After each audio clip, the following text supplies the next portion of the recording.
ko yung emptiness ko. So, ang prayer ay very effective kung ito'y nanggagaling sa puso. Yes. Yes. Dahil kahit anong daldal ka ng daldal, nananalangin kahit isang oras ka abutin, and it did not rain on the land for 3.5 years. Grabe ano? Yung lang simple prayer niya, Lord, wag mong pahintulutan umula ng 3.5 years sa lugar na ito at pinakinggan ng Diyos. Bakit? Because God knows his heart. Righteous kasi si Elijah. Kaya pinakinggan ng Diyos ang kanyang panalangin. Pwede ba natin gawin yun? Pwede. Dahil God knows your heart. Sabi ng Diyos, you are righteous. Kaya yung prayer mo effective. So again, he prayed and the heavens gave rain and the earth produces crop. So nanalangin na naman siya, Lord, paulanin mo na at umulan na. Amen. So hindi ko na to ay kwento. So the power of prayer should not be underestimated. Huwag natin i-underestimate ang panalangin. Okay. So sabi dito kanina, ano ba yung binasa mo kanina? Passion. Si Elijah nagkaroon ng passion sa panalangin. Ano ba ibig sabihin ng passion? For example, Sister Karen, ang passion may kumanta. Yun ang kahiligan mo. Okay? Sister Virgie, ano bang kahiligan mo? Ano bang passion mo sa buhay mo? Maganda. Tumawa. Okay. What? Passion ko. Passion. For example, isa lang hinihingi ko. Pero Sister Karen, ang passion niya kahiligan niya is pray for somebody. okay. Sister, amen. That's right. And then Sister Janet, alam ko ang passion niya yung magturo. Amen. Naway si Janet. Ay, nandiyan ka na eh. Yan ang kinuha mong course mo. Okay? Randy Pacquiao, anong passion niya? Boxing. Tayo naman bilang Kristiyano, ang passion natin. Panalangin. Yun ang dapat sa ating mga Kristiyano. Kasi naniniwala nga tayo na sinasagot ng Diyos ang prayer. Yes. Pero ang kumustahin ko, ang tanong, nagpapray ba tayo? Ay, amen. Naniniwala tayo, pero kuminsan, on and off ang prayer natin. Yun ang problema lang. May mga Kristiyano kasi mananalangin lang pag matindi na ang problema. Pero dapat manalangin ka, kahit na wala ka pang problema, manalangin ka na. Kasi remember, we need God. Yes. Sino may kailangan sa Diyos? Taas ang kamay. Ako lang, lalo na ako. Kailangan Yes, ko ng ako Diyos. rin. Ganon din kayo. So, ibig sabihin, kung kailangan mong Diyos, kailangan mo rin mag-pray. Amen. Right. Huwag kang mananalangin pag nandyan na ang disgrasya. Habang wala pa ang disgrasya, i-advance mo ng prayer mo, mag-advance ka na. Diba? Maganda kung may advance prayer po tayo. Advance lahat. Nang sa ganun, mayroong iuhulog. Pag advance ang prayer mo sa langit, ay, antong anak ko na to, lagi nananalangin. Kahit na walang kailangan, nananalangin yan. So, kung mayroong ka ng pinupundar, remember, we have vials. Meron tayong bote, sariling bote sa langit, na kailangan lagyan mo ng prayer mo yan. Nang sa ganun, pagdating ng emergency, mayroong ibubuhos, may tatapon ng Diyos sa bawat isa sa atin. Nangyari na sa akin yan. Ewan ko kung nagtuturo ako noon, narinig ng mga testimony ko. Grabe aksidente ko noon. Pero dahil sa prayer ko, in-advance ko ng prayer ko, so meron din, tinatapon ng Diyos sa kasagutan. Muntik na rin akong mamatay. Yung first accident ko noon, buti na hindi nilala yung sugot, hindi ko na makilala ngayon. Oh. Totoo. So, hindi ko makalimutan ang ginawa ng Diyos sa akin noon habang ako abang muntik na akong ma-disguise. Aywan ko kung nakikwento na ko, naikwento ko na ito sa inyo, yung nasa Amerika. Kasama ko si Clarita Sica. Punta kami Disneyland. Oh. So dahil sa pagpunta namin Disneyland, kilala mo si Janet, Clarita Sica. Okay? Pagpunta namin sa Disneyland, Sister Claire, Clarita Sica, nakainom siya ng gamot kasi may sipon. Yung gamot na yon, Newsep ata, siyempre, inaantok, nagdodrive siya. Ako naman, nasa passenger seat ako, and then yung sa likod ng asawa niya, puti. Doon, may nakahiga. Namantaling kanyang asawa, nagdodrive, dahil kukwentuhan. Ngayon, Dahil sa siguro inaantok, umepekto yung gamot sa kanya, yung lights, di ba pag red stop, Oh. green go, dapat, nung nag-sign yung traffic light, red, alam mo, hindi siya nag-stop, hindi kami nag-stop, dapat sana mag-stop kami sa red light.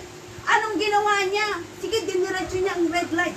So yung pag ganon, na-go dito sa left side, binangga niya yung truck. Bumanon kami, umikot-ikot kami, sumalpok kami sa mas malaking poste dito na. Sementong poste. Total wreck yung sasakyan namin, umikot-ikot kami gano'n. Gumagalong-galong din ako. Kaya yan, hindi ko makalimutan. Sabi ko lang, mamamatay na ba ako nun? Bakit ko lang, Jesus! Hindi ko ba sinabing, mamu pa akong kulwa, akong nabanggit na, basta sinabi ko, Jesus. Kasi kitang-kita mo ng kamatayan mo, meron ka ba bang tayo magsabi, no, huwag mo naman ako. Diba, isip ko na lang yun, nasa isip ko. Nag-blackout din ang paningin ko doon. Kasi, talagang nakita ko talagang sumalpok kami dyan sa poste. Makikita mo ba naman sasapok ka sa poste? Sigurado mamamatay ka na pag ganun. Pero, nandito na ako sa church, born again Christian na ako. Pero, alam ko, nananalangin ako. Nananalangin ako na, Lord, saan man ako pumunta, protectionan mo. Kung wala yung panalangin ko na yun, ay, hindi ko na kailangan makikilala, Brother Pete. Praise the Lord. Sir Janet, hindi ko malalaman na naging teacher ka na. Ay, totoo. So, salamat sa Diyos na binigyan na ako ng chance na mabuhay. Total wreck yung sasakyan namin. Sumalpok yung sasakyan namin sa malaking poste na yan. At sumabog yung harapan namin, umusok. Ang kagandahan nun, niligtas ako ng Diyos, yung basag sa harap namin, sumalpok sa buhok yung mahabuti na yung buhok yung mahaba. Kaya sinasabi ko sa inyo mga kababayan, huwag yung pagpiti ng buhok ninyo dalang proteksyon ninyo. Alam niyo, yung mahabang buhok po yan, ginawa ng Diyos na proteksyon. Pinagsangga niya sa mga ubog na mga glass. Tumalapon sa lahat ng buhok ko, hindi sa mukha ko. Salamat, Lord. Tingnan ko kagad yung mukha ko kung may bubok. Ay, salamat, Lord. Salamat. Kasi hindi ingatan ko ang aking mukha. Mahirap. Pag tumalsig dito, bubog. Masakit yun. At syempre, magkakaroon ka ng scars. Matanda na ako. Pag nag-scars ka ng matanda na, matagal na. Pero, buti kung ganito ang edad ko, pwede pa mawawalang scars mo. Pero pag may edad ka na, matagal may walang scars. Sa mukha pa naman. Ay, salamat. Lord, sabi ko na napakabuti. Hallelujah. Dahil hindi mo inayahan yung mga bubog dito. Kundi, saan tumasik? Sa mahabang buko. At doon ko nakita ang daming bubog. At ang ginawa ko, ginanong ko. Agad dumating ang 911. Ang bilis mag-response ang 911 pag ikaw naging disgrasya doon. Sino tumatawag yung mga nakakakita? Yun lang kagandahan doon sa Amerika. Wala dito sa ating Pilipinas. Pagal! Mamamatay ka na, wala pa yung 911. Diba? Tatanungin ka pa kung may pera ka. Bago ka dalhin sa ospital, doon wala nang tanong. At doon kagandahan pa noon, pag na-disgrasya ka, hindi ka nila patatay yung pakikilusin kasi hindi mo alam may bahay dyan sa likod mo. Kasi si Clarita Sikat, nakaganyan, naka-step na kasi na-shock. Hindi niya kalain nangyari sa kanya ganun, hindi makaano. Kaya binabasa na kung ganun. Totoo. Hindi siya nakakilos, na-press ang kanyang buong katawan at hindi rin siya ginoo arwat. Dinandahan siya niniga sa gabanig. Stretch. At kami naman, ang mali ko rin, bumaba ka agad ako, gumanon din ako, gumalaw ako. Pero dapat mali. Hindi ko dapat ginawa yun. Kasi hindi ko rin alam. Pero by faith, sabi ko, Lord, hindi mo ka papabayaan. Grabe ang paniniwala ko, hindi ako pabayaan. Pero hindi dapat pwedeng gawin yun. Sa mga ano lang yung payo. Kasi may nangyari doon yung sa Pilipinas, may kinabawan ako, na-disgrasya siya sa motor. Bumangga siya, ang ginawa niya, instead na steady lang siya, hindi siya kumilos siya tumayo. Alam niyo, pagdating sa bahay, pagdating niya sa bahay, namatay siya agad. Kasi meron pala nabali dito sa spine. Hindi mo alam. Sa pag na-disgrasya kayo, alam niyo kahit walang masakit, huwag muna kayong kumilos. Ayahan niyo muna dalhin kayo sa ospital. physical para extra ang buong katawan mo kasi hindi mo alam pala paano may fracture dyan. Ako gusto nila akong dalhin sa hospital, sabi ko, no, I'm doing fine. I'm okay. Huwag nila akong dalhin. Kasi okay naman ang pakiramdam ko, wala akong naramdaman. Yun ang gloria ng Diyos. Pag faithful Yes. ka, Amen. hindi ka papabayaan ng Diyos. So hindi ko makalimutan habang ako'y nabubuhay na ginawa ng Diyos sa aking buhay. Kitang-kita ko ang kamatayan ko. Pero hindi pinitulutan ng Diyos kasi makikilala ko pa kayo. Makikita ko pa kayo at gagamitin pa ako ng Diyos dito sa gabing ito. At isa pa, naramdaman ko na lang yung sakit nung gabi. At tinignan ko yung damit ko, naka-mark yung sa seatbelt. Dito.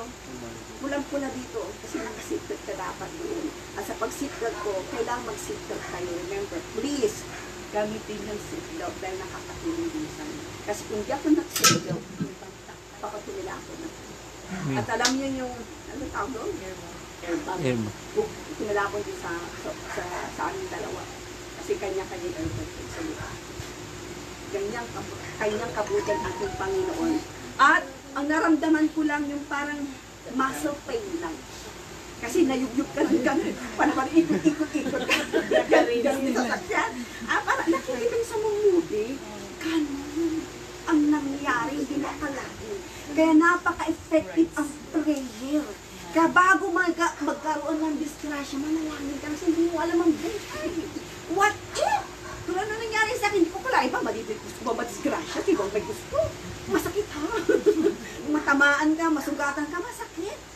So, habang hindi pa hindi pa nangyayari ang disgrasya, panalangin ako tayo. Amen? Amen. So, palagpakan natin ang Panginoon. So, sabi niya dito, God most definitely listen. Sino? To prayers. Answers prayers and move in response to prayer.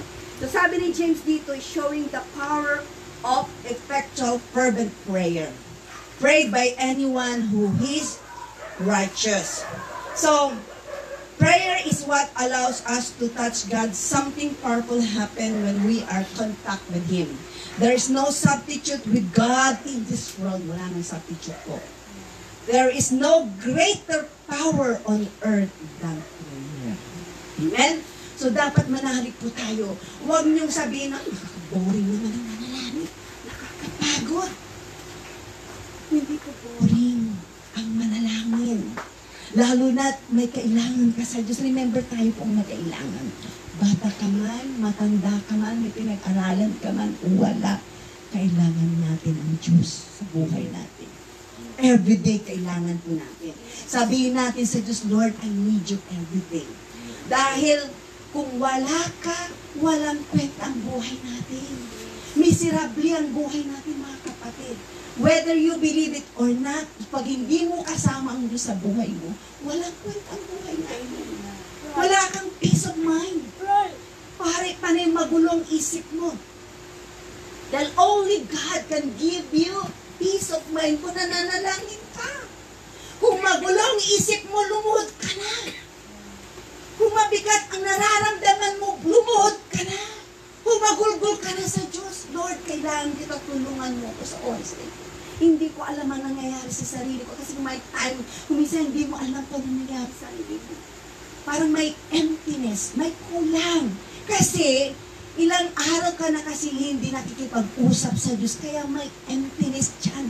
Ipaparamdam ng Diyos yung emptiness mo na kailangan mo nang makausap ng Diyos. Pero salamat sa Diyos sa kabutihan niya sa kabila ng ating pagkukulang. Hindi niya tayo ginigising ng galit niya.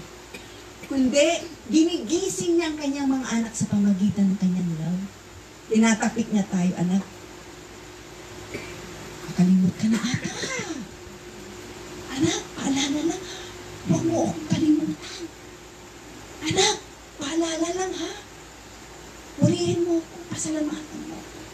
Anak, binigyan kita ng pagpapala ngayong araw. Ganyang kabuti ang Diyos natin. Sa kabila ng pagkukulang natin, tinatapik pa ng tayo. Ibig sabihin, mahal tayo ng Diyos. Amen? Kasi, kung di tayo mahal, wala sana tayong ngayong gabi. Amen. Wala ka dyan, sister, brother, na nakaupo. Di mo na sana marinig ang salita ng Diyos kung hindi na tayo mahal. Ibig sabihin, kung nakaupo ka dyan, nakakarinig ka ng salita ng Diyos, be thankful. Dahil ang Diyos, kinakausap ka pa. Binibigyan niya pa tayo ng chance. Sabi niya, hindi pa kulang lahat. Kung hindi ka nakakapagpanalangin, ng masinsinan, honest, serious, binibigyan kita ng chance ngayon. Ayusin mo lang ang iyong relasyon sa akin. Kung hindi ka man ilang araw kang hindi nanalangin, anak, umpisan mo mamayang gabi. Bago ka matulog, manalangin ka sa akin. Dahil nandito ako, makikinig ako sa iyo, anak. Pag nanalangin ka, sabi ng Diyos, pakikinggan kita. Hindi ako tatalikod. Ihintayin kita mamayang gabi. Kausapin mo ako. Dahil may mensahe ako, sabi ng Diyos, di ka napakaganda pakinggan. Kung sensitive ka lang sa presensya ng Diyos. Remember, hindi natin makita ang Diyos, pero God, nakikita tayo. Nararamdaman natin siya. Kaya maganda mga kapatid, ang prayer, although lagi na natin naririnig ang prayer, huwag kayo magsawa. Right. Amen. Yes. Dahil ang prayer, maraming kaparaanan yan. Yes. Okay. Kasi alam ng Diyos na kailangan natin. Remember, maraming nangyayari ngayong 2023 na hindi natin alam. May pinadala ng aking asawa na video. For 2023, mga sakuna na nangyari sa China. Grabe yung mga baha. Grabe. Tapos ibang lugar, ang daming pangyayari hindi mo inaasahan. Na hindi pa nangyayari noon, ngayon pala nangyari sa bansa nila 2023. Tapos meron din sa Japan, every year, ewan ko kung napalitaan niyo na yun, na sineselebrate yung Oh? Yes. Ewan ko nakita niyo yun. so, ang isip ng tao, gumagulo. Baliktad ng pag-iisip. Tradisyon daw nila yun sa Japan. Kagina mo tuloy ang Japan, di ba? May time na pinarosahan sila ng Diyos. Tsunami. Ari ng lalaki sineselebrate. Talagang Tsunami. dinisaya. Pati pagkain nila, ari ng lalaki. Although ginawa nila ang pagkain. Pati mga laruan. Hindi ko kayo na ano. Grabe. Lantaran ang kanilang karaswahan. Dahil tradisyon daw nila yun, yun ang kanilang sineselebrate. So, nasa ng isip ng tao? Diba? Kumbaga, isinasampal mo ang Diyos sa mga bagay.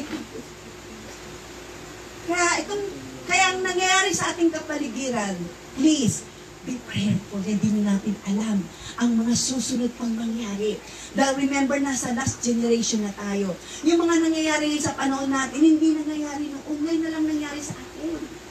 Kaya alam nyo, hindi ko naman inaano, kawawang mga bata. Dahil sa mga darating pang hindi natin alam ang mangyayari. Kaya sabi ng ating Panginoon, pray. Pray without ceasing. Manalangin kang walang tigil. Kahit saan man tayo naroon, nagtatrabaho ka man, nagluluto ka, pumapasok kayo sa school, huwag niyong kalimutan ng manalangin. Kahit nasa isip nyo, manalangin kayo. Kasi hindi mo alam ang disgrasya. Nung lindol, alam ba natin magkaroon ng lindol? Nung 20... Kailan yung matinding lindol sa atin? 1990. Oh, malalaman ba natin matinding lindol yun? Grabe yun. Pero mayroon pang darating na grabing lindol. So, dapat mag-advance prayer na po tayo. Nang sa ganon, hindi tayo matatakot. Kasi kung lagi ka nag-pray, hindi ka natatakot. Pero kung hindi ka nag-pray, lagi ka nalang takutin. Lahat na lang ang pupunta, ay yun, may kidlat. May puto. So kung saan ka natatago. Para pang hindi ka Kristiyano, wala kang Holy Ghost. Sino takot sa kidlat? Ay, sure. Naman, tarpaw, hindi man kinto. Okay lang yun. Kaya lang, kung mayroon kang faith sa Diyos, hindi ganyan ano kaya. Yes. Paano pag nasa labas kasi si Virgin? Hindi mo naman ako sa katok tatago. Pray na lang tayo. Okay?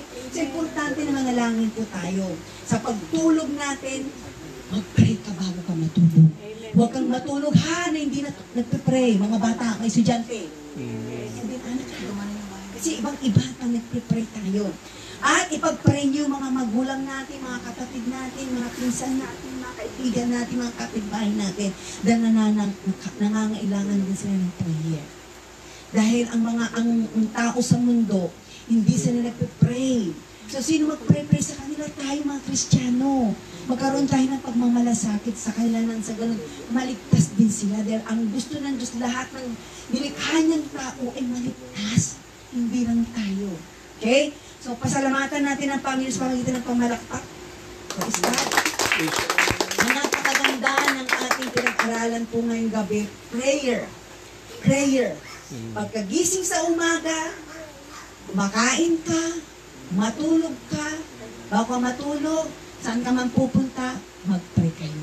Ayo, huwag kayo maalis ng bahay, hindi kayo nagpipray ha. Pag pupunta kayo sa school, hindi mo alam ang discretion. Hindi mo alam. Kahit tayo rin, mga pumapasok sa trabaho, mag-pray kayo. Alam niyo, talagang kinugalian ko na talaga si Samuel. Bago siya umalis sa school, nagpapray kami. Pray ko yan, lagi. Dapat tayo mga nanay, magkaroon tayo ng kahit 5 minutes, pray mo ang anak mo. Na lumabas ng mapayapa, uuwi ng mapayapa, na hindi sila madiskrasya, din hindi mo alam ang aksidente. Remember, ang ating kalaban, wala nang iba si Satan. 24 hours tayo minamatyagan. At hindi lang tayo, pati mga anak natin. Remember, anong trabaho niya? To steal, to destroy, and to kill. Yan ang trabaho niya. Whether you believe it or not, kahit ayaw nyo, yan ang trabaho ni Satan. Minamatyagan, binabantayan niya tayo at gusto niya na ma-erase tayo dito sa mundo nang sa ganun madagdagan ang pupunta sa impyerno. Dahil ang impyerno ang nakadesign lang dapat siya lang sana. Kaya lang kasi sumisingit din tayo. Ano rin tayo, dumidikit din tayo sa kanya. Huwag tayong pumayag. Naisama niya tayo doon. Pati yung mga pamilya natin, kundi anong gagawin natin. Kung di pa sila naglilingkod sa Diyos, i-pray nyo rin, i-pray. Yun ang ginawa ko sa mga kapatid ko. Akong nauna sa church, hindi ako tumigil ng kapri-pray ng kapri-pray. Sister Jer, remember ano ba yung prayer meeting natin doon every Tuesday, di ba? Doon sa kabilang church. Tuesday. Every Tuesday. Wala kaming ginawa, the whole 1 hour, wala nang preaching. Worship lang, puro prayer kami ng hindi lang isang oras kami nanalangin, Sister Preaching. Humahagulgul kami sa hiya. Halos 1.5, 2 hours kami nagpipray. Pero walang napapagod. Ang sarap kasi pag nananalangin, lalo pag puspos ka ng presensya ng Diyos, yun ang pinaka-effective na prayer. Alam niyo, dahil sa pray namin, Brother Dante, doon ko nadalang mga kapatid ko. Ilan yung kapatid ko nadala ko? Dahil hindi ako uminto ng prayer. Dahil sabi ko, Lord, ayaw ko na ako nagmaligtas. Gusto ko maligtas din mga kapatid ko, makasama sila sa langit. Dapat ganun, dapat ang mentalidad natin. Huwag natin suluhon ang kaligtasan natin. Kailangan ipagmalasakit din natin mga mahal natin sa buhay. Ako lang mag-isa, Lord. Hindi ako papayag. Iyak ako nang iyak. Agulgul ako nang igulgul. Alam niyo, paglabas ko sa simbahan, ang aking mata mugto. Aking tuhod, itim na itim. Dahil sa kakahugulgul ko sa Diyos, halos punutin ko na ang kanyang kamay lahin para lang sa mga kapatid. Ganyan ako nagmalasakit sa kapatid ko. Alam niyo ba mga kapatid, hindi nagtagal sinagot ng Diyos ang prayer ko. Unti-unti ko nadalang kapatid ko, Sister Janet. Alam niyo, Sister Janet, grabe ang hirap. Imbitahin niya. Pero walang imposible pag ang Diyos umipo sa puso nila. Amen. At nung nahatak ko, Sister Janet, yung kapatid ko naman, ni Brother Louie. Nahatak niya rin kanyang girlfriend. At Sister Janet, nahatak niya rin kanyang buong family. Dahil sa power of prayer. Kaya huwag i-underestimate ang prayer. Napaka-effective pag ikaw, righteous na anak ng Diyos, manalangin, God will answer right away. Sasagutin ng Diyos ang panalangin, lalo na para sa kaluluwa. Dahil ang business ng Diyos ang kaluluwa. Gusto niya na marami pang kaluluwang maligtas. At hindi lang mga kapatid ko, pati mga pinsan ko. Yes. Sister Gina Viterbo, Gina Cruz,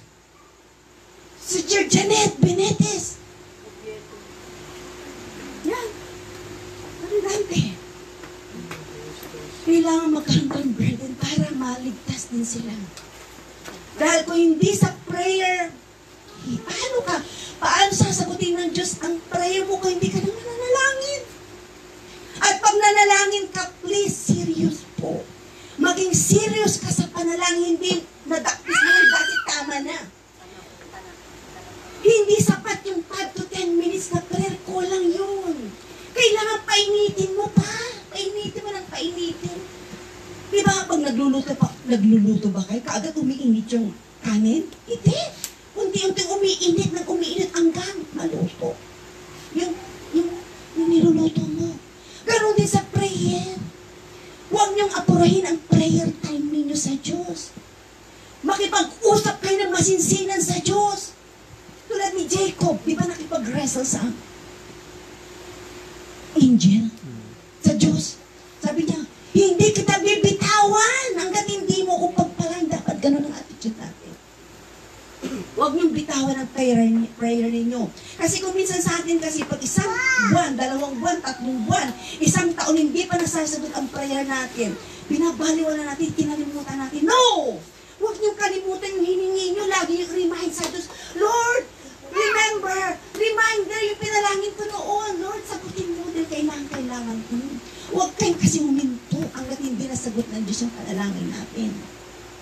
Dahil sasagutin tayo ng Diyos kung matyaga lang kayo. Be patient. Tulad ng goiter ko. Tatay, hindi agad sinagot ng Diyos na pinagaling ako nung pinalangin ko yung isang araw na yun, Tuesday, Brother Dante, daliningi ko yun. Hindi ka agad nangyari yung gusto ko. Nagtagal hanggang umabot ng 5 years bago ako pinagaling ng Diyos sa goiter ko. Eh kung umatras ako, uminto na ako, ayaw ko nung humingi ng ganon. Di wala na, di na ako gumaling. Kaya be patient sa mga panalangin natin. Kahit abutin pa kayo na ilang taon, hintayin niyo lang pong kasagutan. Dahil sasagutin din kayo ng Diyos.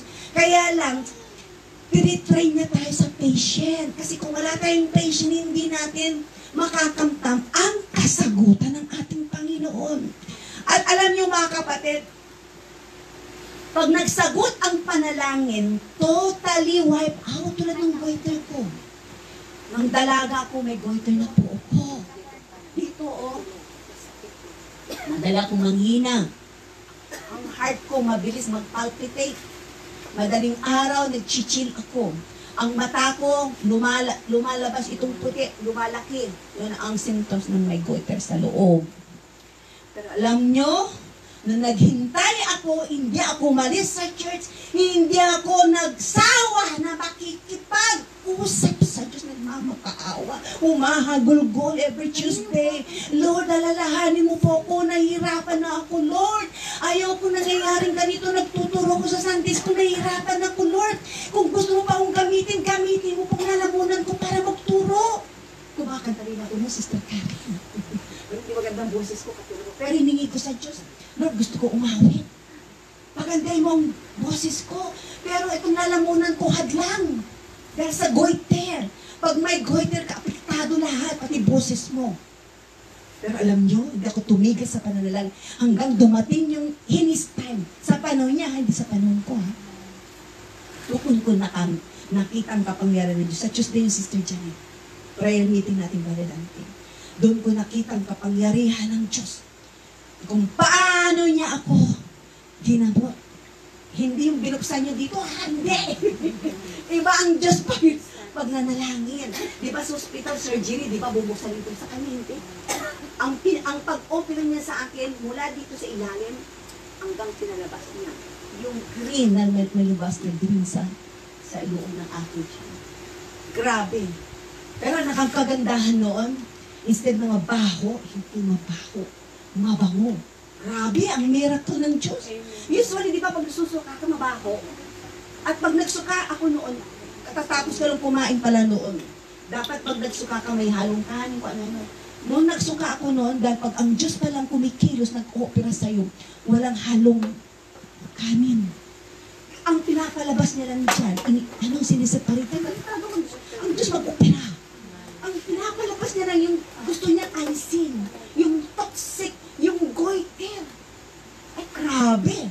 Although hirap na hirap ako dahil gumagano ako sa hirap. Pero sinasamahan ako ng Holy Ghost, dahil may Holy Ghost ako. At naririnig ko ang dami mga boses, mga angels na kapaligiran ko na kumupo ng papasalamat. Kanya-kanya rin sick doon. Tapos ang Diyos naman, nandito ako, natumba ako sa gilid at pinapalabas na lahat yung toxic na katawan ko yung bone ko. Hirap na hirap ko, tapos mamay sabi ko, Lord, pagod na ako. Sabi ng ating Panginoon, sa ano ko, sa isip ko lang, sabi niya, sige, pahingan kita ng konti. Akala nila nung napahinga ako dahil din ako kumikilig, sabi ko, Lord, pagod ako, hindi ko na kaya. Sige, pahingan kita. Hindi lang 30 minutes yun. Ang pangyayaring yun, umabot na isa't kalahating operasyon. Spiritual realm. Operasyon, ha? Operasyon ng Diyos. Ewan ko kung anong ginamit yan, hindi ko na makita. Ha? Bago kayo ginamit mo ba, nagpropesal ka kayo? Yeah. Aha. Gumanon-ganon kayo. No, after. After yun. Kasi ginamot pa ako ng Diyos nila. Inayos niya pa yung lalamunan ko. Okay? So, ang daming miracles na nangyari sa kabila. Okay, kwenta ko. Okay pa? Okay pa sa inyo? Alright. So, ang nangyari nun, habang nag-oopera ng Diyos, kasi nakapalibot yung mga estudyante ko, umiiyak, akala nila patay na ako. Sabi nila, Madam, patay na si Madam. Kasi hindi na ako umiiyak, gano'n lang ako. Oh. Pero sabi ng pastor namin, hindi pa patayan, ipag-pray natin. Sabi, gano'n. So, dito to, kasi yung kulay ko na daw, kasi iba ng kulay ko. Saka yung nag-struggle akong gano'n. Kasi pag pumasok pala ang presence ng Diyos sa'yo, gumaganon ka, yumayanig ka, hindi mo natin kasi kaya ang kapangyarihan ng Diyos sa katawan natin ito. Kaya yumayanig ang buong katawan ko na gumaganon ako. Kasi hindi ko kaya. Dahil nasa laman tayo.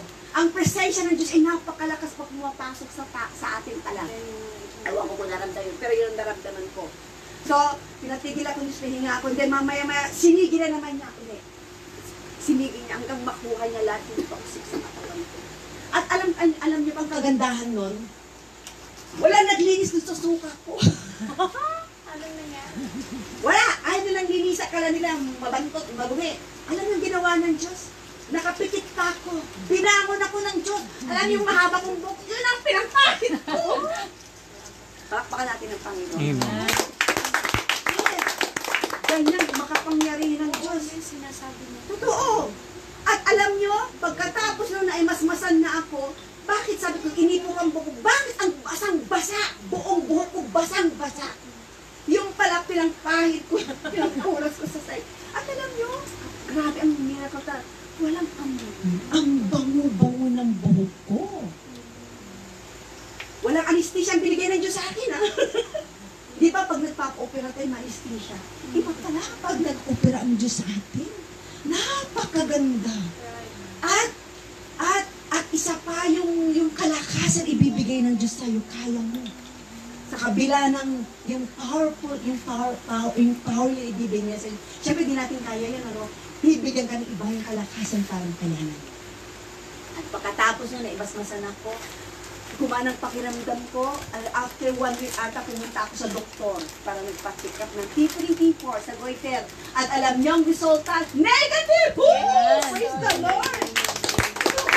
So, ganyan kabuti na Diyos. Kasi sabi ng isang doktor, pumupunta pa ako sa Manila para magpa-doktor injection. Per injection is 1,000 para sa goiter. Tapos sa doktor naman, sa surgery, hindi ko kaya. Mahal. Pag dito sa ilalim, pag non-toxic sa ilalim, bubuksan nila yan at hindi mo pa alam sigurado kung gagaling ka. Kasi napakadelikado pala dito sa ating brother Peter. Kasi pag may makpon silang ugat, madadama yung vocal cord mo, hindi ka na makakapagsama. Parang sinura ulo. Nasira yung vocal cord niya. May pwede ba siya? Napaopera. Totoo. Tulad nung auntie ko, may goiter din siya, nagpa-opera, nagmanata ako doon. Hindi na bumalik yung boses niya. Kaya ang Diyos natin makapangyarihan, napakaganda kung paano kanya operahan. Dahil pag ang anak ng Diyos ay righteous, totoo yan, at napagpanalangin, God will answer your prayer in a mysterious way. Grabe, ang ganda. Hindi ko makakalimutan yun, kaya hindi ako magsasawang testimony sa ginawa ng Diyos sa akin kung paano niya ako inoperahan sa goiter. Kaya mga kapatid, kung may mga sakit kayo, opera nyo na lang sa Diyos, hindi pa kayo gagastos.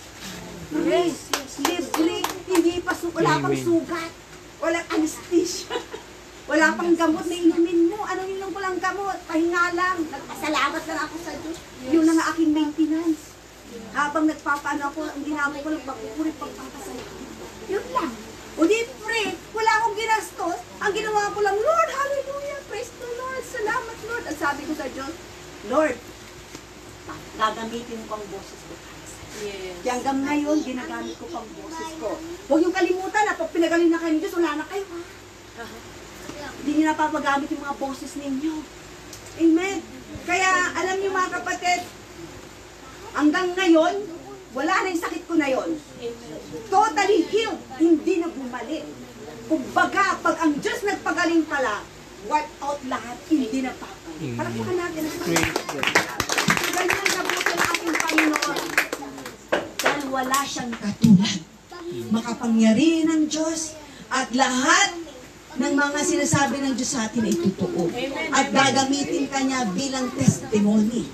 So ako, hindi ko makakalimutan ang testimony ko na binigay ng Diyos sa akin at saka yung buhay ko, hindi ko na makakalimutan. Habang ako'y nabubuhay, hindi ko makakalimutan mga ginawa ng Diyos sa buhay ko.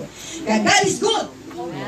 Kaya mga kapatid, I encourage everyone, mag-pray kayo. Kahit inaantok kayo, sabi niyo, Lord, salamat. Salamat sa kalakasan na mayroon ako. Salamat po, Lord, na natapos ng araw na ito, nakapagturo ako, nakapagtrabaho ako, iningatan mo ako, Brother Dante, sa pagmamaneho. Mga anak ko, iningatan mo sila. Dapat ganun tayo na. Nang sa ganun, ang protection, guidance, at blessing ng Diyos hindi po mawawala. Kasi sabi ng ating Panginoon, in everything, give thanks unto the Lord. Amen. Yan ang utos ng Diyos. In everything, lahat ng bagay na tatanggap natin, ang sabi ng Diyos, give thanks. Kanino? Sa Panginoon. Palakpakan natin ang Panginoon, shall we stand? Kanta natin yung all my life, you have been faithful.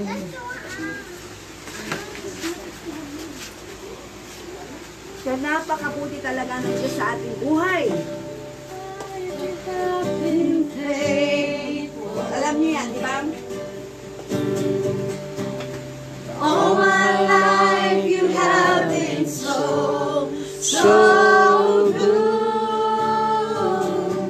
With every breath that I am able, oh, I will sing Of the goodness of God. Praise you, God. I love you, Lord. Praise you, God. For your mercy never fails me. All my days I've been singing. The moment that I wake up, I'm still living in my head. I will sing of the goodness of God. Let's sing it together, brethren, all my Praise life. you, God. All my life you have been faithful. Amen, hallelujah. All my life you have been so good. With every breath that I am able, oh, I will sing of the goodness of God. All my life, hallelujah. And all my life you have been faithful. Sampay pa natin Praise you, Panginoon. Jesus. We still have time. And all my life you have been so good. With every breath that I am able, oh, I will sing of the goodness of God. Sige pa mga kapatid, kantahin natin ang Panginoon. All my life, all my life you have been faithful. Thank you, Jesus. All my life you have been so good. Sabi natin yan sa Panginoon ngayong gabi.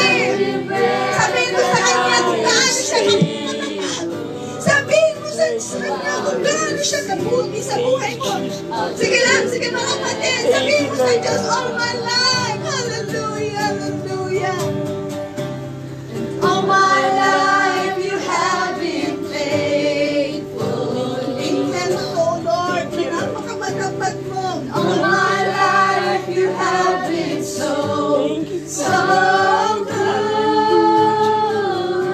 With every breath that I am able, oh, I will sing of the goodness of God. Oh, all my life, hallelujah. All my life you have been faithful. Thank you, Jesus.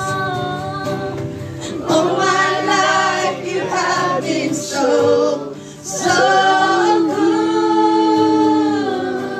With every breath that I am able, oh, I will sing of the goodness of God. Kay buti-buti mo, Panginoon!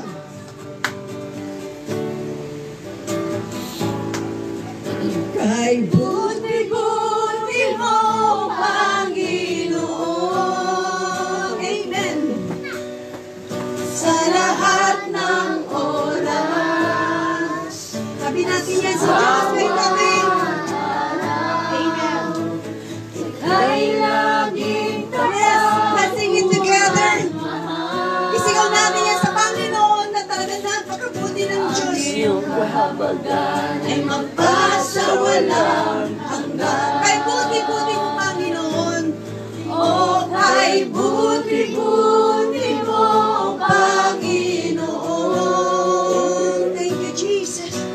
Sa lahat ng oras, napakabuti ng Diyos. Saan ka man naroon, nandyan lagi ang Diyos sa tabi mo. Nagluluto ka man. Thank you, Jesus. Ay ginagawa ka sa school.